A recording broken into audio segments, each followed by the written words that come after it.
hearing the singles. I'm an American, so I'm getting changes, fame, and stupidly as a teenager, I never bought the albums. And even though 20 songs come on the radio, one lyric grabs you. You hear change, like someone gets me. Someone gets that fragility of youth, that anger and that insecurity and that uncertainty. That song gets it. It's an anthem for that. And I don't know why I didn't go right to the record store for $4.99, buy that record. Stupid me. Thankfully, I got into his albums as in my early 20s. Someone said, Henry, Ziggy Stardust, take it home, live it, love it, learn it. And I played it like, oh, I got to learn more. And then someone would loan the other of his records, and I became quite the fan. As far as inspiration, I'm awed by him. It's more than inspiration, it's awe. And now that he's departed, he takes with him, he leaves us music, but he takes with him a universe in that he's not genre specific. He's a sovereign nation. Yeah. And that's why everyone is so affected, because you lose part of yourself when he goes. Yeah, I mean, he was into design, he was into the clothing and the look. Of course, he was into his music, but he did acting too. And into film and art. And I met him once, and he walked by me at a festival. I was like, whoa! I wasn't going to talk to him. I just wanted to just kind of watch him walk by. And he stopped and looked at me and went, Rollins. I went, David. And I shook his hand. And he said, have you had lunch yet? I went, no. He said, let's have lunch. I'm like, oh, yeah, sure. Let's do that. And he started quoting me from interviews of mine. He goes, you said something last month in this magazine in Berlin I found very interesting. Starts quoting me. I'm like, oh, that's it. And last year you said this. And he starts quoting me again. And he said, when's your next book out? I said, you know I write books. He said, yeah, I've read a few of them. Not all of them, but I was like, okay, I'm going numb. And I had this amazing conversation with him at lunch. It was one of the biggest moments of my life. And then that evening he played, it was amazing. He took his art in different directions, but he was never hugely political. I mean, you chose to be very political. You know, as you branched out from the music, you did your speaking tours, your spoken word records, and clearly, and we talked about burning with anger earlier, there were a lot of things on your mind, political things that Sure. you were determined to say. Yeah. But that, in America, has been tough for you, because you're saying things that many Americans regard as frankly toxic. Yeah, and in my opinion, just my opinion, I've never said anything controversial in my life. So I don't advocate murder or destruction. I advocate literacy, empty battlefields, empty prisons, and classrooms swelling with potential. So if that gets me in some hot water with some people, I'll take it. What some Americans, looking at the feedback that some of your work has produced, what some Americans feel is that you despise your own country. I love it so much, I feel the need to critique it in order to make it better. How can you say you're an exceptional country when you go online and see all these people say Michelle Obama is an ape, her children look like stand-ins for Planet of the Apes, their husband is a socialist, Kenyan, insert really horrible word. Like, that's exceptional? That's regressive. And what, I'm not going to point that out? I come from a country that starts fake wars, that drone strikes, that has obviously gone out of its way to keep people from a better education, which would smack of equality. And when you finally have equality in America, which will never happen, everything changes. Wall Street changes, neighborhoods change. And to say that, if someone gets mad at me for that, so what? Do you feel you are sort of a warrior in America's culture wars? Not necessarily, in that I don't want to take a punch for any of this. It just seems that the United States of America today is a deeply polarized place. Yes. You sit there, I mean, your background is raised in Washington, D.C., you spent a lot of time in New York and L.A.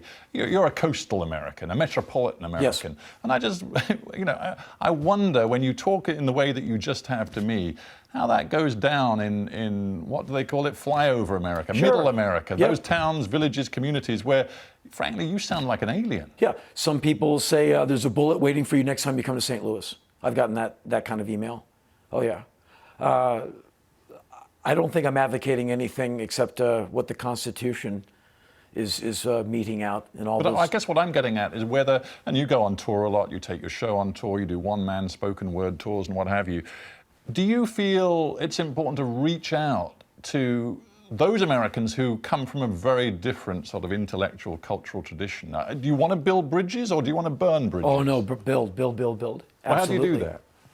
You do all you can. Sadly, as a performer, you preach to I call it preaching to the perverted. People who don't like you aren't paying $30 to endure you. You get people who go, yay! So you're talking to people already on your team anyway. And so you're never, and I realize with adults, you can't convince me of things that I don't like. If you say there's no such thing as global climate change, I don't care what you bring with you. I'm still really on the side of all the scientists. If someone thinks that they need 80 guns in their bedroom because here comes Obama, I can't divorce someone of that notion. I can't disabuse them of their paranoia, and I don't want to get a broken nose trying to do it, because adults, you're one, we cannot be changed. And so after a certain point, you just have to go, like, that's you. And at a certain point, I just let it go. One of the things that you do, which interests me, is you travel extensively and you go to places that, never mind most Americans, but most people around the world do not go to. You go to, for example, in the fairly recent past, North Korea, Iran, Afghanistan, Syria. You've been to all these places. Yeah. You do it on your own. Yeah. You don't go with a film crew or with any companions, you just go on your own. Yeah, backpack and a camera and a lot of protein bars, yeah. What is the point of those visits? You learn, you can fall in love with humanity over and over again, because you meet people with nothing but a bowl and a t-shirt, and they're so gentle and generous, and they live their entire lives with food and water and security, and all they want is a day without war, a day without a minefield, and some clean water, and that's all they want. They want for very little, just a moment to breathe that you and I enjoy. We kind of count on it. And at one point I was in, I think I was in northern Uganda on my way to South Sudan, and I had a translator. I was talking to some Acholi people, and I said, let's talk about the idea of retirement. And they don't know what I'm talking about. I said, you get old. They go, well, your kids take care of you. You're in their wives and their husbands. I go, vacation. They're like, I go, like, you go places and sit on the shore, and they're like, don't know it. I go, life insurance. And they're like, and there's parts of the world where it's every day is immediate. There's no 20 miles up the road, and in 4 years I'm going to be here. They're thinking tomorrow I'm hoping for that bowl of rice. And when you encounter that, and then you get on an airplane, and a day and a half later you're driving down Sunset Boulevard with the dust of that country still on your boots, and you can look down and see it, it's a lot to walk around with, and I live for that. And I wonder what you make of the way in which people in those sorts of places, you know, from Syria to Afghanistan to South Sudan, the way they perceive America today. I don't know if there are people just trying to make nice with me, but when I say I'm from America, it's almost this, oh, America, they go kind of kooky, or they'll go, Obama! Cab drivers all over the world love Obama. What about, yeah, but right now we're in political season in the United States. Yeah, sure. And perhaps the one candidate who has sucked up more of the oxygen of publicity than any other, as you know who I'm going to say, yeah. Donald Trump. Yeah. Now, a guy like you on the progressive, quote, liberal left of American politics, when you look at the traction Donald Trump is getting for views which to many outside America see as ego-driven, as bizarre, what does that make you feel? It bespeaks of an America of a systematic dumbing down of a people who do not question, who are not scientifically inclined, who do not travel. They don't have a passport. They won't go to India and see how a vastly different culture does its thing. And they want their information on bumper sticker size bits of information. And I'm not putting these people down. Why do they need little bits of news? Because they're working 2 jobs. They're getting up at 4:30, feeding the kids, going to the cubicle in the car that they hope doesn't break down. And when someone says, we're going to build a wall and no more of those damn Muslims, someone goes like, well, yeah. And it's an easy way to move people to your side with tough talk when economic times are bad. Historically, that's how you can convince some people to do some unspeakable things, if we look at the last 150 years of world history. Can the American mindset be changed? You're talking about a lack of knowledge, a lack of curiosity about the rest of the world. Can it change? Sure. I think you feel you can be an agent of change? All I can do is shoot my mouth off and speak what I think is the truth.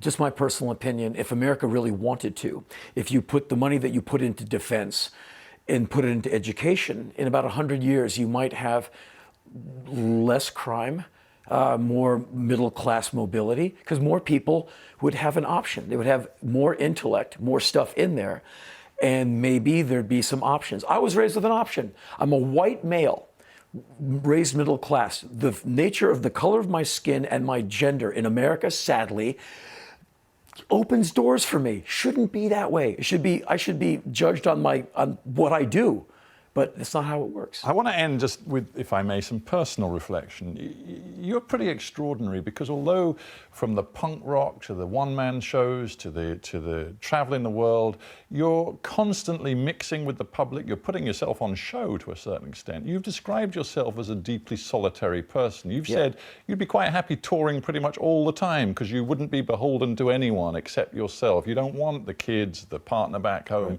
to be thinking or tying you down. Are you truly that lonely? I'm not lonely. I'm solitary. It's a lonely mindset, though. It's a solitary mindset. I'm not missing anybody. I want to be on stage tonight. I miss the audience. As soon as I walk off stage, I'm like, I miss those people. I really like them. That isn't a truly intimate relationship. No, not at all. Do you not want intimate relationships? I tried. I'm just not wired for it.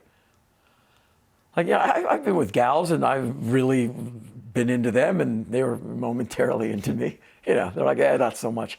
Because I'm always looking at my schedule going, okay, I can hang out with you for a day and a half and then I'm leaving. And so everyone sees the priority. I want to be out there.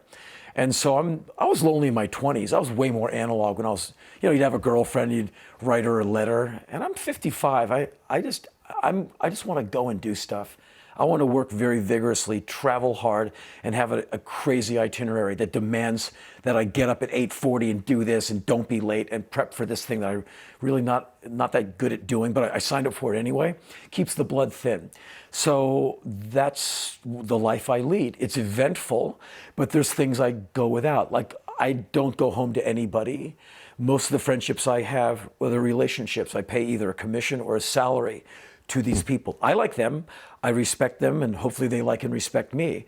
But we don't hang out on the weekends. They're not, I don't know what they get up to on the weekends. I see them Monday through Friday.